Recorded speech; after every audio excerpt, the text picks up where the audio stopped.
Thanks, everybody. Super happy to be here. You know what?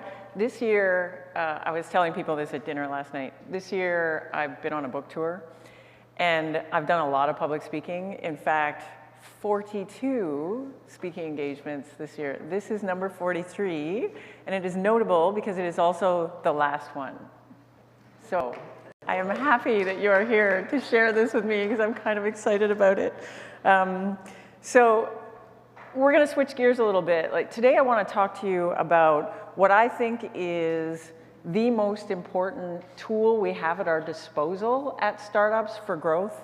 And in my experience, which by the way includes running marketing at 7 successful startups, 6 of those startups were acquired, which resulted in me being an executive at 5 different big global companies, and through all of that, I launched 16 products into market. In my experience, mastery of this concept can mean the difference between success and failure of a product, sometimes the whole company. This is a talk about positioning, one of the most misunderstood concepts in marketing, and I would venture probably in business altogether. In fact, it's so misunderstood that whenever I give a talk about it, I have to start by telling you what positioning is not.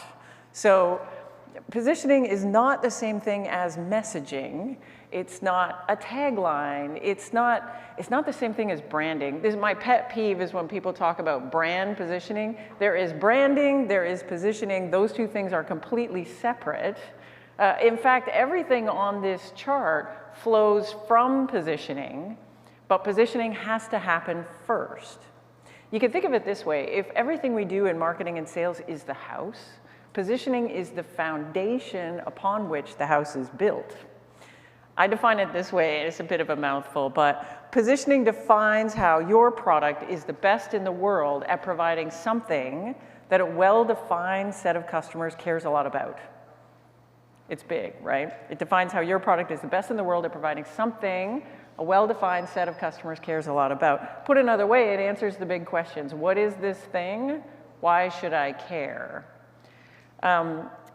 In talking about positioning, because it's a hard concept to understand, I've had several different ways of describing it. The one I like the best is context setting. It's a bit like setting context for a product. And that's really important, particularly for startups, because when we encounter something brand new that we've never seen before, we often look for clues in the context to figure it out. New products presented completely outside of their context are super hard to figure out. So here's an example of a product I first came across, like completely out of context, surfing around on Amazon. So when I saw the picture of this thing, my initial reaction was, I thought this thing was a shoe. Yeah, so I thought it was like Crocs. Like they had said, you know what, we're the ugly shoe people. We're just going ham on the whole ugly shoe thing, and we're gonna like make it uglier, cut out the toe, put this strap in the back. I even sent an email to my friend, I said, look at these super ugly shoes. And then later, I saw the product in context, and it became obvious what the thing was and what it was good for. So what it actually is a dog muzzle. What it's good for is embarrassing your dog in public.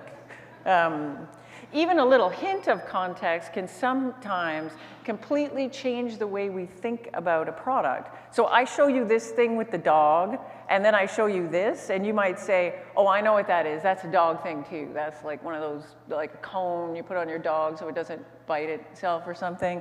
And then you see it in context, and you're like, oh, it's actually a cone for humans. And so what you do is you put this thing on, and apparently if you're eating noodles, it stops the noodles from like splashing.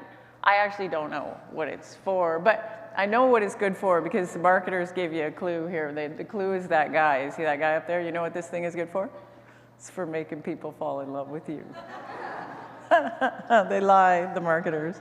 The point is, a shift in positioning can completely transform the way we see a product. Now, if you think about it, so how do customers figure out stuff that they've never encountered before? And so if you look at the research on this, the research is interesting. The research says that customers use what they know to make sense of what they don't. So they use what they already understand to try to make sense of things that they don't yet understand. And there's kind of two big touch points for this. The first one is market categories, which answers the question, what is this thing and why should I care? So I'm going to jump into market categories a little bit. Market categories are important because they kind of tell customers how to focus. And that's important because the markets that we operate in are like super, super crowded. So customers need some help to figure out where they should pay attention. I often use this chart to explain to people how bad this market crowding thing is. And you've probably seen this one before. This is Scott Brinkler's marketing technology landscape. So if you think about the universe of software solutions to solve any problem, this is one guy's attempt to model just one tiny corner of that universe, so just the marketing and sales problems. And look at that thing, that's 2018's version. There's 7,000 companies on that chart. If I'm a buyer, how do I figure that out? Like, I need to solve a particular problem. Like, how do I even make a short list here? That's daunting. So you can see market categories is one way to help us narrow that down. So Scott's done this by splitting things up first into colors, which are the macro categories. So the red stuff is advertising and promotion, and the orange stuff is content and experience. So let's say I'm a vice president marketing and I decide I want to put bots on the website. I would look at this chart and say, that sounds a little like social and relationships. And sure enough, there's a little box in there called bots and live chat. Great. So I've narrowed the field down. I'm not looking at 7,000 anymore. I'm still looking at, like, to be honest, it's not great still, but it's better than 7,000. I've narrowed it down. But that's not all positioning your product in a market category does. It narrows down the competition for sure, but what it actually does is it sets off a really, really powerful set of assumptions in the minds of customers about what your product is all about. It works a little bit like this. If I say my product is in a certain market category, you will make assumptions about who my competitors are, what my pricing's like, what my features are. We could do an experiment right now. Let's pretend this is like Shark Tank. And except instead of pitching the whole thing, all I get to tell you is my market category, okay? So here, okay, so we're on Shark Tank. Hello, sharks. I'm here to pitch you my fantastic, revolutionary, market-changing, next-generation CRM. That's it. That's all you get. Who's my competition? Salesforce, right. Name me 3 features that you would expect my thing to have, my CRM. Tracking accounts, tracking a deal through a funnel, maybe, right? CRM stuff. What is the title of the person that I sell that solution to? VP sales, head of sales, yeah. Here's a good one. What's my price? How would you know that? I didn't tell you anything about it. How would you know what my price is? Well, you know what CRMs cost. You know that there is no way that I'm going to price that thing more than Salesforce. They're the leader in that market. So I didn't give you my exact price, but I put a boundary around it by giving you the market category. So the way this works is if I do a good job and I position my product in a market category and the set of assumptions that triggers is true about my product, then great. I just saved my marketing and sales teams a whole lot of work. I don't have to tell you who my competition is. It's assumed. I don't have to list every single feature. Half of that stuff's table stakes. Unfortunately, it works the same if we do a bad job of it. So if I position my product in a market category and the assumptions that it triggers about my product are not true, my marketing and sales teams are going to have to make a significant effort to undo the damage that my positioning has already done. So I'll give you an example. I get a call from a VC in the Valley, and he says, oh, I just invested in this company, and they're so amazing. Their customers love them. The problem is when they first try to pitch it to people, customers don't really understand it. Once they get them sold, then they never churn, and everybody loves them. They're great, but nobody can figure it out. I think it's a positioning problem. Maybe you can help them. So I said, sure, yeah, let's talk. So I get the guys on the phone, and I said, okay, what's your story? And they said, well, we're lawyers, ex-lawyers, and what we decided to build was email for lawyers. And I was like, email for lawyers? Who knew the lawyers needed their own email? But I don't know, I'm not a lawyer, thank God. So okay, email for lawyers. So then they jump into the demo and they start showing me this thing. And it's cool, it's got sort of an inbox looking thing, there's conversations going on. And eventually I said, hey, that's cool, your email for lawyers. So how does a calendar work on this thing? And the guy says, oh yeah, we don't have a calendar. And I was like, wait, what? How can you not have a calendar? I'm like, so are you saying I can't replace Gmail or Outlook with your thing? And he's like, oh, no, we don't have a calendar. I'm like, oh, so I'm super confused, but back up. So everybody loves you. Your VC told me this. Customers love you. So why do they love you so much? And he says, well, we got this thing. It's a special feature. We actually have a patent on it. And it's this super secure, context-aware file sharing.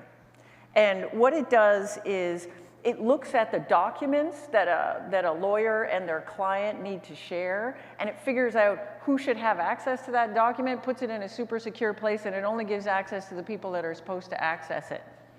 That's actually super cool, but it's also not email. If you wanted to solve that problem, would you buy email?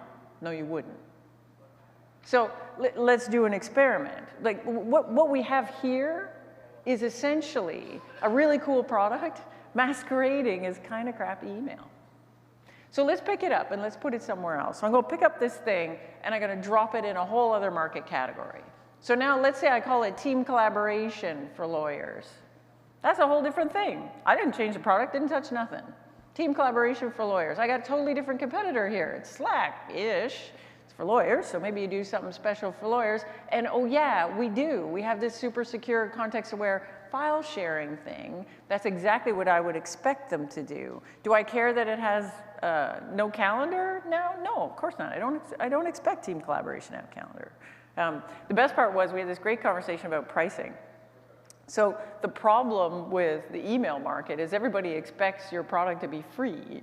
And team collaboration is way better because people expect to pay money for that. And I said, you know what, like you're not just team collaboration, you're special team collaboration for lawyers. So you may actually be able to make the case that you got special pricing. I said, oh God, here's what you should do.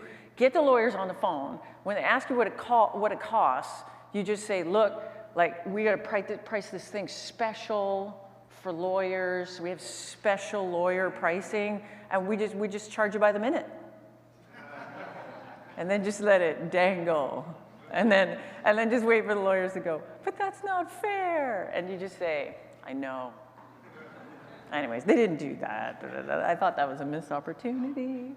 But it also highlights the most common problem that I see. We fail to position our products deliberately.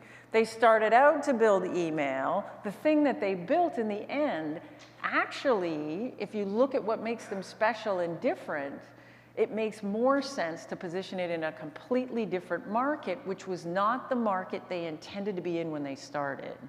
I'll give you another example.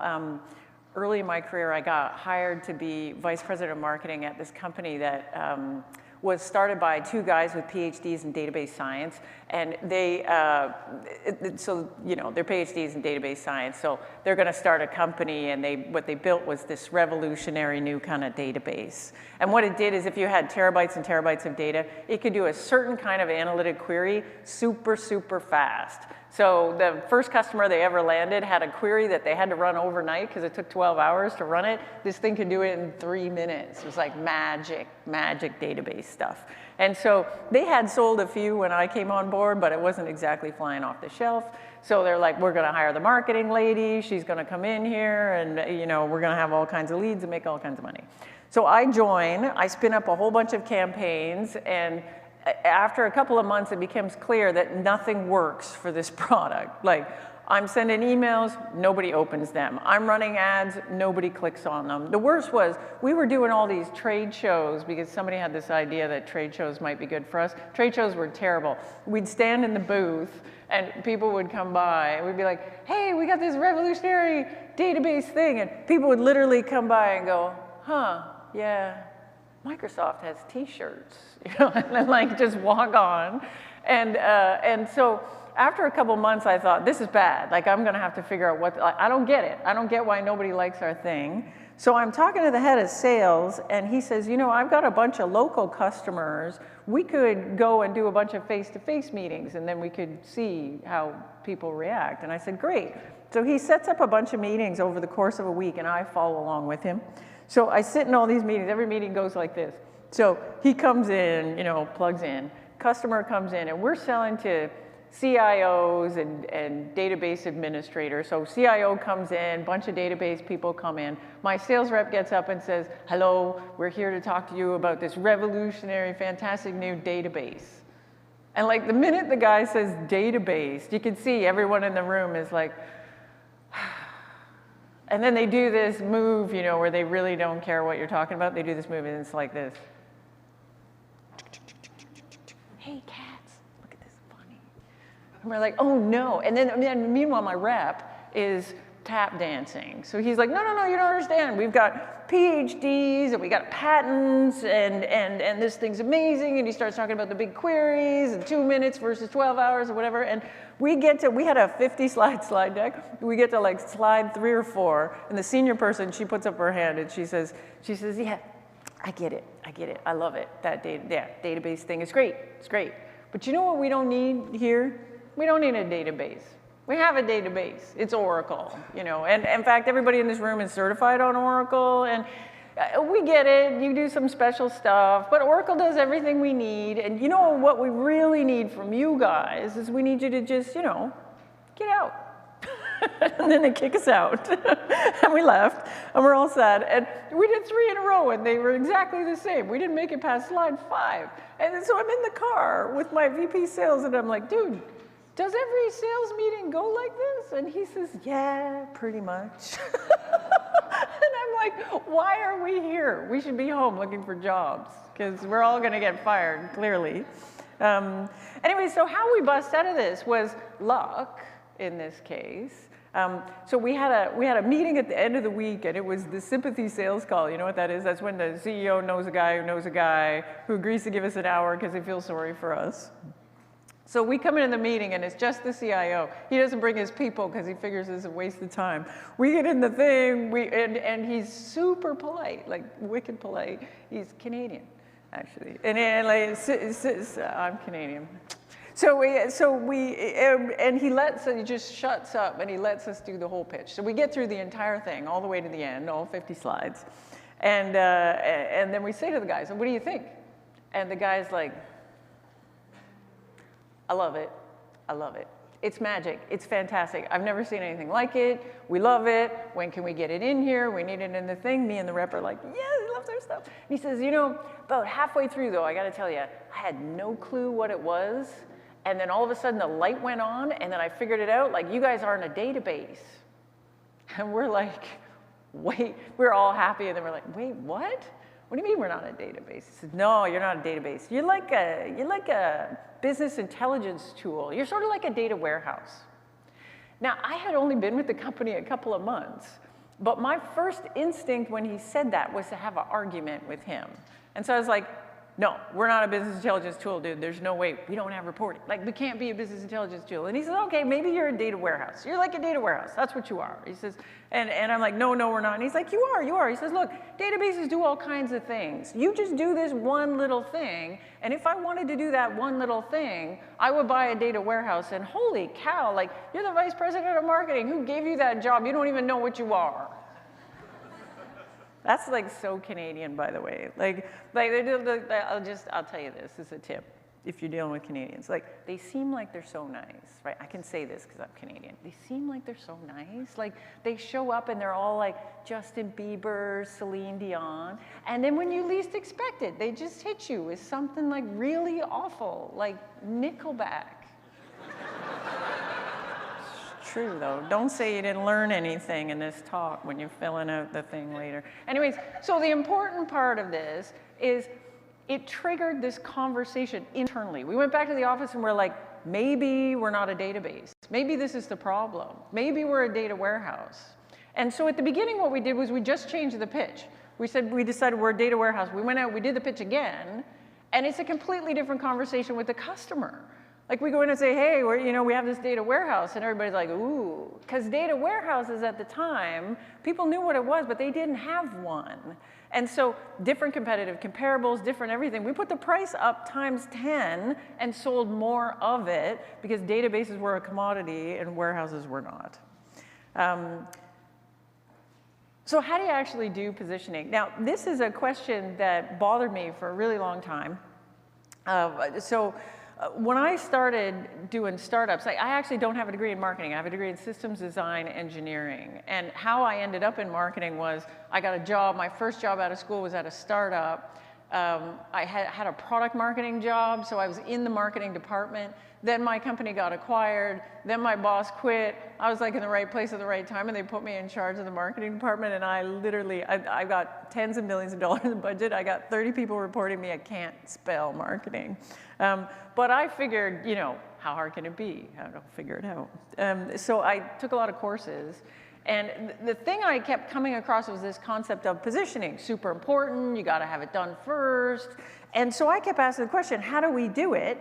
And nobody seemed to have an answer. And so finally I took this course and I learned this thing. It's called the positioning statement. And I was taking a course at Northwestern University. That's where the fancy marketing people go. And this guy was teaching a class, and one of the modules in the class was positioning. So I thought, great, I'm finally going to learn how to do this positioning thing. And we get to the module, the guy puts this thing up, and he says, if you've never done one of these, it's like a Mad Libs fill in the blanks exercise where you take this statement and what you do is it's got all these blanks for like market category, who your competitors are, what your value is. And the guy gets up and he explains that you just fill in the blanks and that's it. That's how you do it. And then he moves on to another topic. And I'm sitting at the back of the class and I'm like, wait. Like at this point, I had repositioned like 5 or 6 different products. In fact, the last one, I had repositioned this thing that we thought was a personal use database, and we positioned it as an embeddable database for mobile devices. Totally different market. So I put my hand up and I was like, dude, how do we know? Like there's a blank up there that says market category. How do I know what the best market category is? And I explained my whole thing that I had just repositioned. And the professor is at the front, and he's like this, professor type. He's like older guy. He's got these glasses. And he did this whole thing. Like, I explained the whole thing. I'm like, how do you do it? How do you do it? And he like did this thing where he put his glasses down and like looked down at me over his nose like this, and he went, trust me, April, you'll just know. And I was like, my dude, nothing in my life has worked like this. Like nothing in my life. Like I didn't just know C++. I didn't just know mechanics of deformable solids. I'm pretty sure, like I'm working with a team of PhDs, and we didn't just know that this thing should have been an embeddable database for mobile devices. So then I realized nobody knows how to do this. Nobody. We have this thing where we write it down, but nobody knows how to do this. And so at this point, I had repositioned 6 or 7 products. I thought, I can figure this out. I'm going to like science this shit. So I took my little engineering brain. I was like, you know what I'm going to do? We should be able to break it down into component pieces, solve for the component pieces, put the pieces back together, and voila, good positioning. So if you look at positioning statement, it gives you a hint there. The component pieces are the blanks. So the blanks are market category, my competitive alternatives, the unique attributes or features of my product, the value that my product delivers for customers, and then segmentation. Who am I trying to sell to? Those are the 5 component pieces of positioning. So I thought, okay, I just have to figure out how do I get the best answer for each of those, and voila, perfect positioning. Here's where it gets tricky. When you start to dig down into any one of these, you notice that actually each of the components has a relationship to each other. So I can pick anything off this chart. Like let's pick value. The unique value that my product delivers for customers is completely dependent on the features, the unique capabilities of my product. But the unique capabilities of my product are only unique when compared to a competitor. So those things are related. If I look at customer segments, my ideal customer is someone that cares a lot about the value I deliver. And then market category depends on other stuff. Market category is essentially the context I wrap around my product that makes this value obvious to these people. So where do I start? If everything's related to everything else, is there a starting point? And for a long time, like literally 6 or 7 years, I did this with the belief that there was no starting point. It was like a spiral. You picked a spot, you filled out the rest of the things, you tested it. If it worked, good. If it didn't, you adjusted and you did the loop again. And then what got me out of this was I don't know if you guys know Jobs to be Done. Have you ever heard Bob Mesta speak? I started getting deep into the Jobs to be Done stuff. And it sparked this thought that really, everything actually kind of depends on the customer's frame of reference. And the customer's frame of reference will impact who your competitive alternative is, and then everything flows from that. So it actually flows like this. So you start with who your customers compare you to. And then you say, okay, if these are the actual competitive alternatives, then these are the unique features, meaning the stuff I have that they don't have. Those features drive value for the customer themselves. My target customer, who I'm going after, are the people that care a lot about that value, market category, context that I wrap around it, so that value is obvious to those people. Now, where you screw this up is step number 1, is competitive alternatives.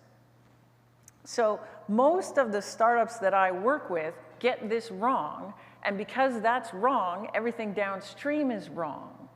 So I had this last week where I had a startup I had a meeting with, and I said, so who's your competitive alternatives? Like, who do you compete with? And they listed a bunch of little startups in the valley. I hadn't heard of any of them.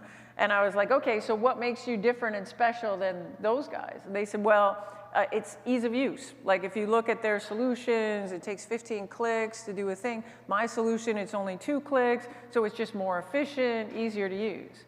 But then you go talk to the customer and you ask them the question, if these folks didn't exist, what would you use? How would you solve the problem? And the customer is saying stuff like, I don't know, man, I'd use a spreadsheet. Maybe I'd hire an intern.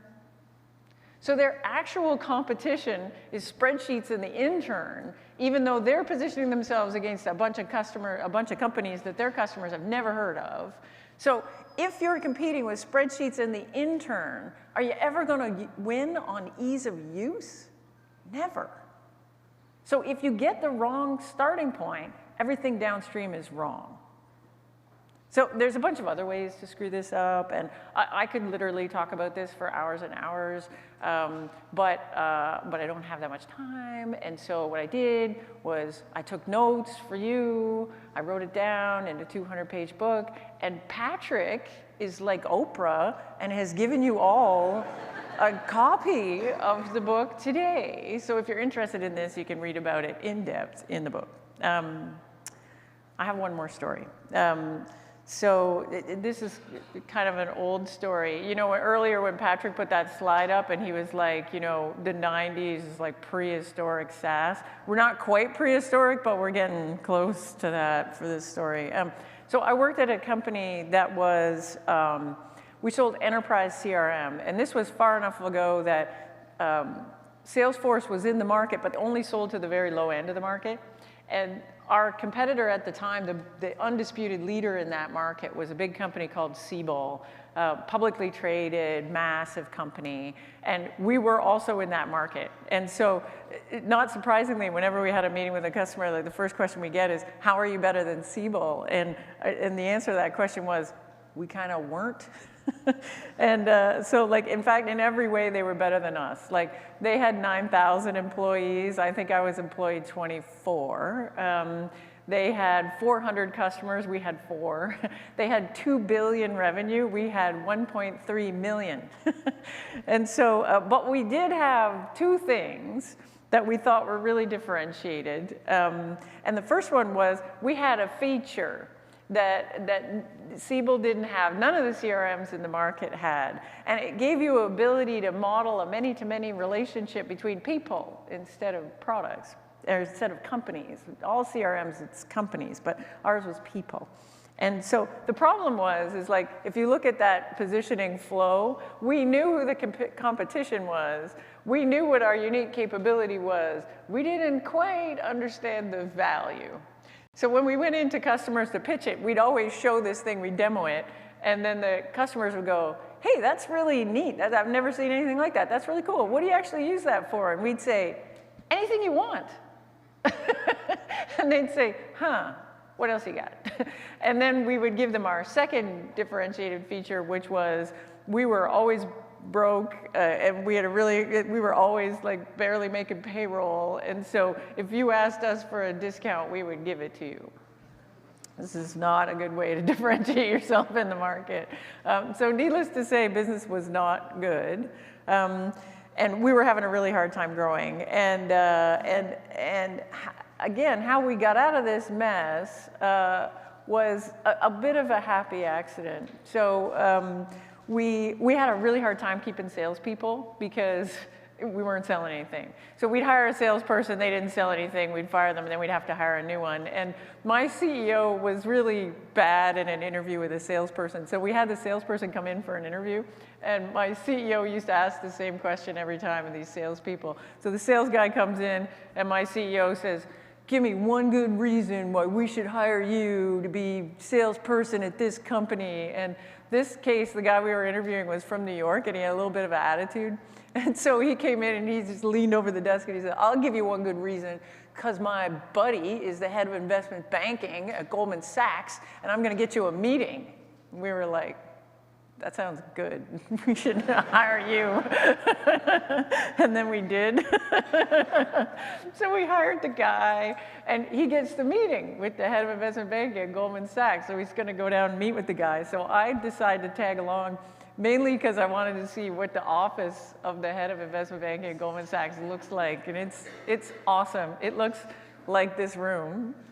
And it has a helipad outside, and that is not a joke. And so anyway, so we went into so we had the meeting, and my rep's really good, and he goes in and he gets to the part where he shows this special feature, you know, this many-to-many thing.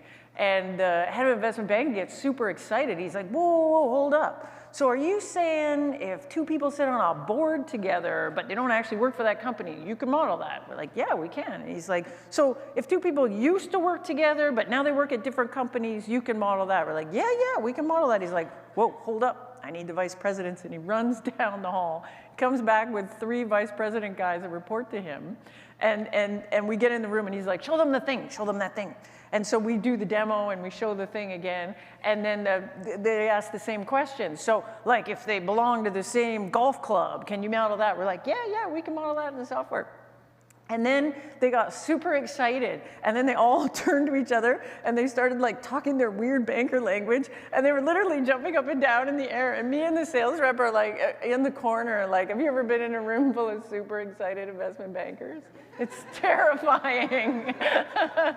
and so then they turn to us, and they're like, we got to have this. When can we have it? You know, we close the deal. So we're all excited. Hey, somebody likes our stuff, and we get this thing. Maybe investment bankers dig our thing. We should try it with some other investment bankers.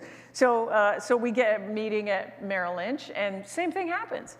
We go in, we show them the thing, everybody jumps up and down, we close some business. So we're all excited. Business starts going good, but importantly, it triggered this discussion back in the office. Maybe we are not generic CRM for enterprises. Maybe we're CRM for investment banks. Now, that might not seem like a big shift to you, but I'll tell you, it was a giant shift internally for us. And we had fights about it. You know who hated that idea? The board. So our investors hated it. They were like, no way, man. We didn't write you a check to be some niche little lifestyle business. Like, how many investment banks are there in the world? You're just going to sell to investment banks? We need you to be $1 billion company. And how we convinced them was this. So we, 2 things. One, so the first one was, we're like, okay, let's be honest. It's not like we're making any money here, people. Like, we don't sell anything. So that's the first one. It's not like we're giving anything up. If it doesn't work, we'll go back to what we were doing, which, by the way, wasn't working either.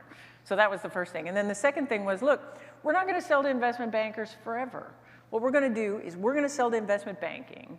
Once we get that, we're going to go to all the other departments inside the investment bank, private client services, research, all that stuff. Then we're going to sell to retail banks. Then when we get that, we're going to sell to insurance. And when we get that, we're going to be a giant company. And then we're going to go take Siebel out, and it'll be amazing. We'll all make $1 billion. Trust us. And so they agreed. And we did it. And it was absolutely transformational for the business. I've never seen anything like it.